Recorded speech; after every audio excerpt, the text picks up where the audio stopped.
오늘도 하나님께서 또 이 시간 또 주의 전에 나와서 또 갈망하는 마음으로 사모하는 마음으로 또 귀를 주 앞에 또 쫑긋하고 마음을 열고 계신 여러분에게 하나님께서 예비하신 놀라운 은혜와 축복을 이 시간 말씀을 통하여 여러분에게 부어주실 줄로 믿습니다. 우리 옆에 좀 인사할까요? 잘 오셨습니다. 사랑합니다. 축복합니다. 당신이 내 옆에 있어서 행복합니다. 괜히 옆에 있는데 기분 나쁜 척하면 은혜가 안 돼요. 독일의 퀼른 지방에 가면 세계 제2차 대전 때에 포로 수용소로 쓰였던 한 건물이 있는데요. 이 건물의 지하실에 가면 그 한 가운데에 감옥의 벽에 이런 글귀가 새겨져 있다고 합니다. 태양이 구름에 가려져 보이지 않아도 태양이 있음을 사람들은 믿습니다. 비록 하나님이 지금은 침묵하고 계신다 하더라도 나는 여전히 하나님이 살아계시고 나와 함께 하심을 믿고 있습니다. 여러분, 포로 수용소 지하 건물이니 얼마나 그곳이 살벌한 것이고 또 그 장소가 얼마나 그에게 있어서는 고통스러운 곳이었겠습니까? 그런데 그런 곳에서 그런 시간에도 그는 누군지는 모르지만 이런 신앙 고백을 한 것이죠. 이런 고난의 환경 속에서 나온 신앙 고백이라고 한다면 정말 진정한 신앙 고백이 아니었을까 싶습니다. 우리 기독교와 타종교의 가장 큰 차이가 있다고 하면 아마 이런 신앙 고백이 되지 않을까 싶습니다. 왜냐하면 여러분, 기독교를 제외한 다른 종교는 사람이 자기가 깨달아서 신을 찾아가는 종교이기 때문에 어쩌면 신앙 고백이라는 것이 없습니다. 있다면 자기가 신을 찾는 그런 그 과정 속에서 경험한 것을 이야기하는 것뿐이겠죠. 그렇지만 우리 기독교는 하나님께서 우리 인간에게 먼저 찾아오신 종교입니다. 그리고 찾아오셔서 하나님 자신을 다 드러내 보여주시죠. 우리는 이걸 가리켜서 계시다 이렇게 말합니다. 하나님이 우리를 찾아오셨기 때문에 그 하나님을 만난 사람은 그 하나님을 향한 자기의 고백이 다 있어요. 나는 이런 하나님을 믿습니다. 나는 이런 하나님을 이런 분이라고 생각합니다 라고 자기 나름대로 고백하는 고백이 있는 것이죠. 성경에도 보면 하나님을 만난 사람들은요, 그 하나님을 향한 고백이 다 있는 것을 우리가 보게 됩니다. 예를 들어서 우리가 잘 아는 대로 베드로를 보면 가이사라 빌립보라고 하는 지방에서 예수님에 대해서 그의 신앙을 고백하는 이야기가 나오죠. 뭐라고 고백했어요? 주는 그리스도시요 살아계신 하나님의 아들입니다. 여러분, 이것은 베드로가 한 고백이지만 바로 저와 여러분의 변함없는 고백이 되어야 될 줄로 믿습니다. 한번 따라해 보겠습니다. 주는 그리스도시요 살아계신 하나님의 아들이십니다. 아멘. 예. 자, 이렇게 하나님의 은혜를 경험한 사람은요, 그 하나님을 향한 고백, 신앙 고백이 다 있습니다. 우리가 오늘 또 했습니다마는 예배 때마다 우리의 신앙을 고백하죠. 사도신경으로 신앙을 고백하십니다. 내용이 뭡니까? 나는 하나님을 믿습니다. 어떤 하나님? 나는 전능하신 하나님, 천지의 창조주 하나님을 나는 믿습니다. 여러분, 그렇게 진짜 고백했습니까? 또 예수님에 대해서 예수님은 정말 우리 주 그리스도이심을 믿습니다. 그리고 그분은 성령으로 잉태하셔서 동정녀 마리아에게서 나시고 그리고 빌라도에게 고난을 받아서 십자가에 못 박혀 죽으셨지만 3일 만에 부활하셨다는 사실을 나는 믿습니다. 그리고 이제 하늘에 올라가셔서 이제는 계시다가 다시 죽은 자를 이제 심판하신다는 사실을 내가 오셔서 믿습니다. 그리고 나는 성령을 믿습니다. 그리고 나는 내가 죄 용서함을 받는다는 사실을 나는 확실히 믿습니다. 또 나도 예수님처럼 부활하여 영생할 것을 나는 믿습니다. 이게 바로 우리가 한 신앙 고백이죠. 자, 물론 이 신앙 고백은 초대교회 때로부터 많은 사람들이 나름대로 자기의 신앙을 막 이제 고백을 해 왔는데, 그 신앙 고백해왔던 많은 신앙 고백들을 2세기 성원하의 이레네우스라고 하는 사람이 이 신앙 고백들을 다 정리하고 체계화해서 잡았고, 그리고 12세기에 이르러서 지금 우리가 하고 있는 바로 이 사도신경의 모습으로 만들어졌습니다. 물론 이것은 사도들이 만든 것은 아님에도 불구하고 우리가 사도신경이라고 말하고 있는 이유는 사도들이 고백했던 이 신앙 고백이 전체적으로 담겨져 있기 때문에, 그래서 사도신경이라고 이야기를 합니다. 어쨌든 이런 사도신경 이후에도 또 역사적으로 보면 웨스트민스터 신앙 고백이 있고, 또 하이델베르크 신앙 고백서 등 많은 신앙 고백들이 많이 만들어졌습니다. 자, 이렇게 많은 신앙 고백들이 만들어지는 이유는 우리가 믿는 하나님이 어떤 분이신가, 내가 진정으로 믿고 고백하는 신앙, 바로 이 신앙은 어떤 신앙인가 하는 것을 제대로 고백해야 하기 때문에 이렇게 우리 신앙 고백서가 만들어지는 것입니다. 그렇다면 이런 신앙 고백을 내가 이제 외우지 못하고 또 이렇게 하지 못하기 때문에 나는 신앙 고백이 없는 것일까, 이렇게 말을 한다면 여러분, 물론 그렇지는 않습니다. 왜냐하면 모두에게는 나름대로 내가 고백하는 신앙 고백이 있기 때문에 그렇죠. 주님이 나를 찾아오셔서 나를 만나 주셨기 때문에 내가 만난 그 주님에 대한 것이 다 다른 모습의 형태이지만 나름대로 다 그런 신앙의 고백이 있는 것입니다. 그래서 정말 그 하나님이 나에게 있어서 어떤 분이신가 하는 것을 우리가 당연하게 다 고백을 하죠. 제가 지난 금요일에도 좀 설교를 통해서 말씀을 드렸지만, 하나님은 온 우주를 창조하신 창조주 하나님이심을 나는 믿는다, 이 말씀을 드렸습니다. 그리고 그 하나님이 또 우주 만물을 창조하셨을 뿐만 아니라 나를 창조하신 분이시다. 나를 창조하신 그 하나님은 내 삶을 오늘까지도 그러셨고, 오늘 또 인도하시고 또 함께 하실 것이며 나를 사랑하시는 하나님이시다 라는 이런 고백을 여러분이 하신다고 하면 그분은 이미 하나님에 대한 확실한 신앙 고백을 가지고 있다, 이렇게 말할 수가 있을 겁니다. 1976년 7월 26일에 미국에서 발사한 아폴로 15호가 달에 도착을 했습니다. 당시 조종사였던 제임스 어윈은 사흘 동안 달의 표면을 잘 탐사를 하고 일명 돌을 하나 가져갔는데, 그 돌을 이제 창세기의 돌이다 해서 그것을 하나 채취해 가지고 돌아왔어요.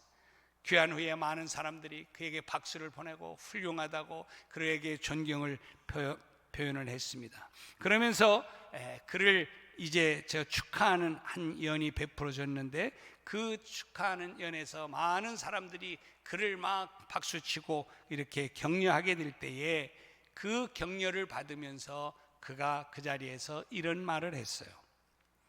인류 역사 최고의 날은 인간이 달에 도착한 날이 아니다. 하나님의 아들 그리스도가 이 땅에 오신 날입니다. 이렇게 이야기했어요. 여러분, 그 자리는 신앙 간증하는 자리가 아니었습니다. 많은 사람들이 그 위대한 일을 하고 돌아온 이 어윈을 격려하고 막 이제 그 칭송하는 그러한 시간이었는데, 그런 칭송을 받으면서 오히려 그는 하는 말이 그 달에 착륙한 날이 그날이 역사적인 날이 아니라 예수 그리스도가 이 땅에 오신 날이 역사적인 날이다. 이렇게 고백을 한 것이죠. 멋진 하나의 신앙의 고백이 아닐까, 이런 확실한 믿음이 있었기 때문에 그런 자리에서 그런 신앙 고백을 하지 않았겠습니까? 자, 오늘 이 제임스 어윈 못지않은 아름다운 신앙 고백을 한 사람이 오늘 성경에 소개되어지고 있어요. 그 사람은 누구냐면 예수님을 처형을 담당했던 백부장입니다. 자, 오늘 본문 47절을 한번 보면 이렇게 소개합니다. 백부장이 그 된 일을 보고 하나님께 영광을 돌려 이르되, 뭐라고 그래요? 이 사람은 정녕 의인이었다. 이렇게 말합니다. 우리가 잘 아는 대로 빌라도를 위시한 유대인이 예수님을 십자가에 못 박아 죽인 일에 사명을 받은 사람이 누구예요? 바로 이 백부장입니다. 쉽게 말할까요? 한통속이라고 말할 수 있죠. 그런데 그런 사람의 그 입에서 어떤 말이 터져 나오는 거예요? 이 예수가 의인이다. 즉 죄가 없다는 말을 하는 거예요. 지금 죄의 몫으로, 유대인의 왕이라고 하는 죄의 몫으로 지금 십자가에를 달려있는 그를 향해서 이 사람은 내가 보니까 의인이다, 죄가 없으신 분이다, 이렇게 말을 하는 거예요. 여러분, 사실 이 말은 백부장에게 있어서는 위험한 말입니다. 한마디로 말할까요? 죽을 각오를 하고 하는 말이죠. 그렇다면 이렇게 죽음을 불사하고도 말할 수밖에 없는 그 이유, 그러면서 그가 하는 이 고백은 무엇인지 도대체 우리가 알 필요가 있지 않겠습니까? 그러면서 그가 한 이 고백이 우리의 고백과는 어떠한 부분이 같고 좀 차이가 있는지 한번 좀 확인해 보았으면 좋겠다는 마음이 있습니다. 첫 번째로, 여러분, 이 백부장의 고백은요, 예수님이 천지 만물의 주관자라고 하는 사실을 고백하고 있습니다. 사실 이 백부장이 누구인지, 후에 그가 예수를 믿었는지, 그것은 자세하게 성경에 이야기하고 있지는 않습니다. 그렇지만 이 백부장은 다만 빌라도의 명령을 받아서 예수님을 사형시키는 책임을 맡은 사람이었습니다. 직업인이죠. 그런데 이 백부장의 눈에 비친 예수님의 모습은 다른 죄수들과는 사뭇 달랐다는 거예요. 특별한 것이 있었다는 것이죠. 자, 오늘 44절을 한번 보겠습니다. 44절에 보면 이렇게 말합니다. 때라는 것은 지금 어떤 때예요? 예수님이 십자가에 못 박혀 있으시면서 가장 힘들어하고 쏟아낼 것 다 쏟고 가장 고통스러워하는 바로 그때예요. 그때가 시간이 몇 시였느냐? 지금 소개하죠. 제6시쯤 되었다. 제6시라고 하는 것은 우리 시간으로 말하면 낮 12시를 가리키는 말입니다. 자, 그 12시로부터 이제 제9시까지 계속됐다고 그러는데, 제9시면 오후 3시죠. 그러니까 정오 12시부터 오후 3시까지 어떤 일이 벌어졌느냐? 해가 빛을 잃었고 온 땅에 어두움이 임했더라, 이렇게 말합니다. 여러분, 그런데요, 지금 시간은 대낮입니다. 한 대낮인데 가장 밝아야 될 시간인데 갑자기 어두움이 휘몰아쳐 왔다는 거예요. 그런데요, 이 어두움만 휘몰아쳐 온 것이 아닙니다. 거기 보니까 성소의 휘장이 위로부터 아래까지 쫙 찢어졌다고 말합니다. 희귀한 일이 벌어진 것이죠. 또 같은 내용을 담고 있는 마태복음 27장을 참고해서 더 살펴보면 땅이 진동을 하더라는 거예요. 바위가 터지고 무덤이 열리는 희귀한 일이 그 시간, 그 타이밍에 일어나게 된 겁니다. 자, 이 광경을 지금 누가 본 거예요? 백부장이 보고 목격한 것입니다. 자, 이런 모든 신기한 상황을 본 백부장이 고백하는 고백입니다. 뭐라고 고백해요? 이는 진실로 하나님의 아들입니다. 여러분, 이 고백은요, 백부장뿐만이 아니라 무덤을 함께 지켰던 모든 사람들의 입에서 동일하게 나왔던 말입니다. 이는 진실로 하나님의 아들이었다. 자, 그들이 본 것은 뭐였습니까? 어둠이었어요. 그리고 지진이었습니다. 도저히 일어날 수 없는 일들이 그 시간에 그 자리에서 일어난 것을 본 것입니다. 자, 이 백부장이 지금 예수님만 이렇게 십자가에 처형한 것이 아닙니다. 그의 직업이기 때문에 수많은 죄인들을 이렇게 십자가에 못 박아 왔습니다. 그런데요, 그 죄수가 죽는 십자가 위에서 죽는 순간에 이런 일이 벌어진 것을 지금까지 본 적이 없습니다. 그래서 이 백부장은 이 희귀한 광경을 목격한 후에 고백하는 거예요. 이는 진실로 하나님의 아들이로다. 이렇게 고백하는 것이. 그렇습니다. 여러분, 하나님이, 주님이 이 천지를 창조하신 줄로 믿습니다. 그리고 그 주님이 지금도 그 창조하신 그 이 우주를 지금도 섭리하시고 다스려 가십니다. 얼마나 세밀하게 다스려 가시는지 성경에 보면 우리의 머리카락 하나도 세실 정도로 세밀하게 다스려 가신다고 말씀하고 있습니다. 사랑하는 여러분, 여러분을 창조하신 하나님이 여러분을 다스려 가시는데 대충 다스려 가시는 것이 아니라 이렇게 머리털 하나도 세시는 것처럼 정확하고 섬세하게 여러분을 이제 인도하시고 지키시고 함께 하신다는 사실을 믿으시길 바라요. 이 성경에 말씀하는 거예요. 또 시편 121편 4절에서는 이렇게 말합니다. 하나님은요, 여러분을 돌보시는데 어떻게 돌보시느냐? 졸지도 아니하시고 주무시지도 아니하신, 그러면서 여러분을 인도하신다는 것입니다. 우리 하나님은 온 세상을 만드시고 지금도 주관하고 계시는 분이심을 지금 이 백부장이 고백하는 것처럼, 사랑하는 여러분, 여러분의 입술을 통해서도 이 하나님이 정말 우주 만물을 창조하셨고 또 그 하나님이 나도 창조하셨고 그 창조하신 하나님이 나의 삶과 나의 모든 것을 오늘 또 섬세하게 주관하시는 주관자 하나님이심을 믿으시기를 주님의 이름으로 축복합니다. 이 고백이 해야 돼. 이 고백이 확실해야 돼.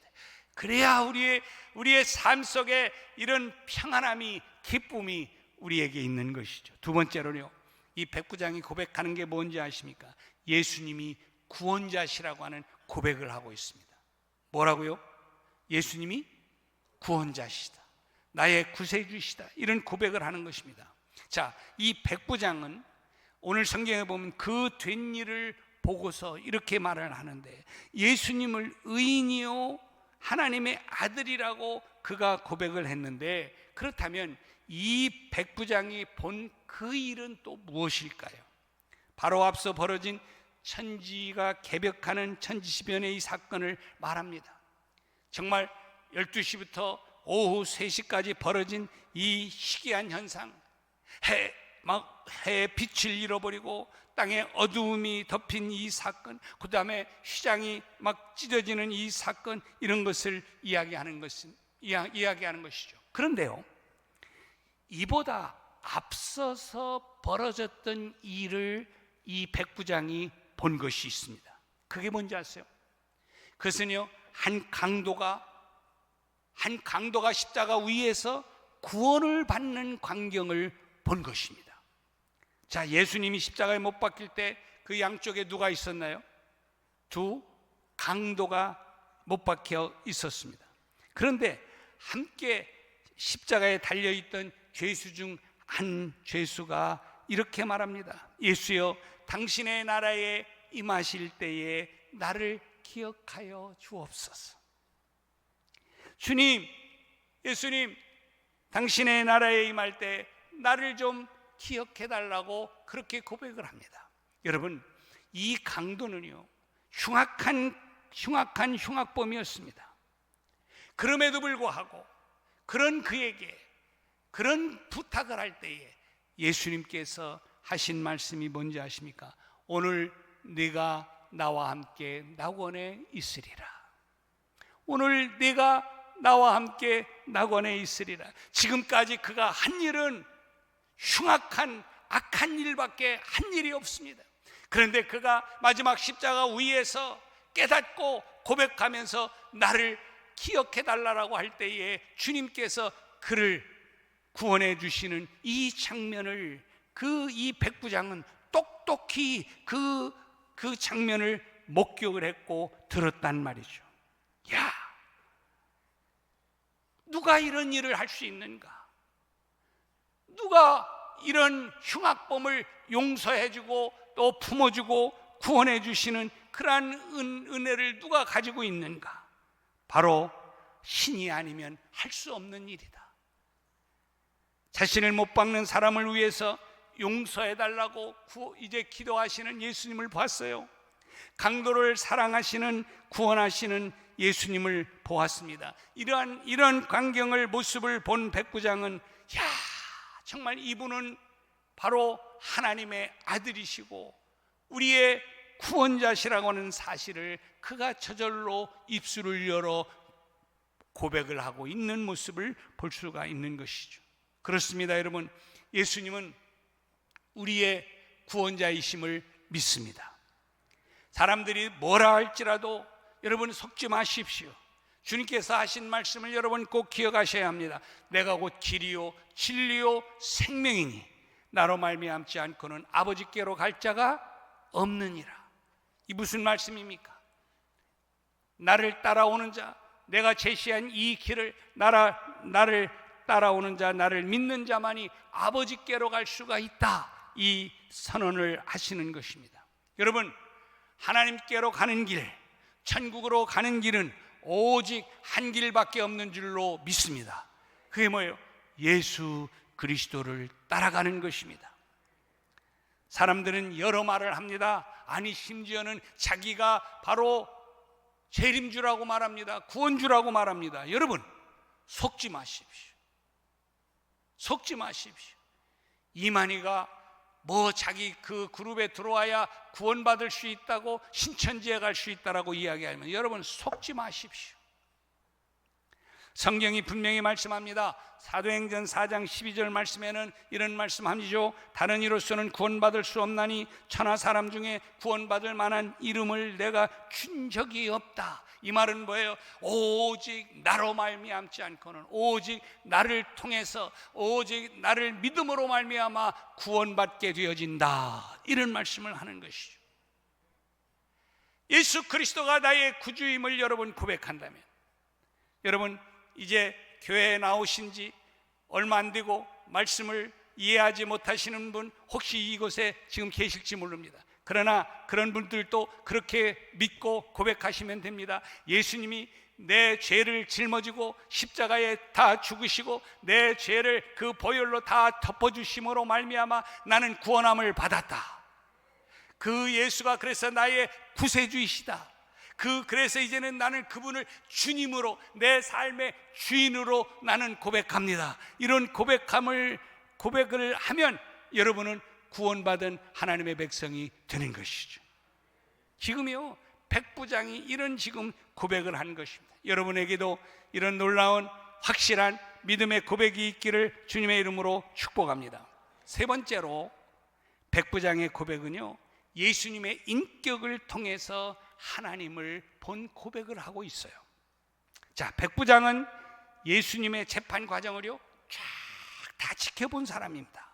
그런데 이 백부장이 지켜본 예수님은 지금 그도 동일하게 죄인이라고 하는 그 제목으로 지금 십자가에 달려 있는데 다른 사람과는 너무너무 달랐어요. 자, 다른 사람들은 대개 나는 잘못을 안 했어요, 나는 문제가 없어요, 내가 뭐 잘못해, 저 사람이 문제가 있어서요. 여러분 다 심판, 재판받는 과정에 보세요. 나 그렇게 했습니다 얘기하는 사람 하나도 없어요. 그것도 잘 얘기하게 하기 위해서 말 잘하는 변호사들을 동반시키는 거예요. 그게 재판 과정이거든요. 자, 그런데요, 예수님은 보니까 사실은 여러분 성경에 보면 그가 죄가 있는 분이에요, 죄가 없는 분이에요? 없는 분이에요. 그러면 할 말이 얼마나 많겠어요? 그런데요, 그는 한마디도 안 합니다. 그러면서 오히려 저들을 용서하여 주옵소서, 이런 말씀을 하는 거예요. 자, 그러니까 지금 백부장이 이런 모든 일련의 과정을 보면서 야, 예수님이 이분은 다르구나, 이분은 하는 모습이, 정말 하는 행동이, 인격이 다른 분이구나. 그래서 지금 이 백부장이 그 예수님을 의인으로, 죄 없으신 분으로, 하나님의 아들이심이 분명하다고 지금 고백을 하고 있는 거죠. 유명한 이야기지만요, 종교개혁자 마틴 루터는 그리스도인의 삶에 세 가지의 회심이 반드시 있어야 된다고 말했어요. 여러분 한번 보세요. 그게 뭐냐면, 첫 번째로는 머리에 회심이 있어야 되고, 가슴에 회심이 있어야 되고, 지갑에 회심이 있어야 된다, 이런 이야기를 했습니다. 이 말은 무슨 말이냐면, 다른 말로 하면 내 생각과 내 마음과 내 행동에 회심이 함께 반드시 일어나야 된다, 이런 말을 한 것입니다. 어떤 사람은요, 들은 풍월로 인해서 머리로는 다 아는 것처럼 얘기해요. 그래서 성경을 통달한 사람처럼 이야기를 합니다. 그런데요, 오늘 마틴 루터가 말하는 이 머리의 회심이라고 하는 것은 바른 지식을 이야기하는 거예요. 바른 지식을 가져야 된다. 그런데 이 머리의 회심이 머리에만 또 멈춰서는 안 된다는 거예요. 머리의 회심이 가슴에 와닿아야 된다. 그래서 내 가슴에 진실함 속에 뜨거움이, 정말 그 예수 그리스도의 십자가의 은혜를 생각하며 내게 베풀어 주신 하나님의 놀라운 은총을 생각하면서 감격과 기쁨, 뜨거움이 내 가슴 속으로까지 내려와 있어야 된다는 거예요. 바랍니다. 여러분의 회심이 머리에서 출발해서 가슴에까지 이르게 되는 은혜가 있기를 주님의 이름으로 축복합니다. 그래서 예수님의 옛자만 나와도 막 가슴이 벌렁거리고 정말 기분이 좋고 감격스럽고 뜨겁고 열정이 내 안에서 일어나고 두 눈에서는 눈물이 정말 흘러내리는 이러한 감격이, 마음의 회심이 우리 가운데 있어야 되는 거죠. 자, 루터가 마지막으로 말하는 게 뭐예요? 지갑의 회심이 있어야 된다는 거예요. 여러분, 이것은 뭡니까? 행함의 회심이 있어야 된다는 거죠. 말은, 지식은 있고 가슴은 있는데 행동이 없다는 거예요. 행동이 없는 회심은 가짜라는 것이죠. 정말 지심, 내 가슴이 뜨겁고 내 머리에 확실한 회심, 정말 그 은혜를 느끼고 있다면 내 삶에서도 변화가 일어나야 된다라고 하는 것을 이야기하는 거예요. 그런데 이 마틴 루터뿐만이 아니라 요한 웨슬레도 동일한 이야기를 했는데 지갑의 회심을 이야기해요. 지갑의 회심이라는 것은 뭘까요? 물질의 회심을 이야기해요. 물질의 회심이라는 것은 뭘까요? 하나님이 주신 이 물질에 대한 이 가치관이 분명해야 된다. 하나님의 은혜를 깨달은 사람은 정말 이 물질이 하나님으로부터 왔기에 하나님의 기쁨과 영광을 위해서 바르게 거짓없이 쓰이고 사용되어져야 된다라고 하는 것을 동일하게 이야기를 한 것입니다. 여러분, 예수님도요, 성경에 보면 이 물질에 대한 이야기를 참 많이 했어요. 왜 그러냐? 내 마음이 있는 곳에 물질이 있다고 말씀하기 때문에 그렇습니다. 그래서요, 이 종교개혁자들이 이런 말씀을 자꾸 이야기를 하는 거예요. 우리의 삶이 변화되어진다.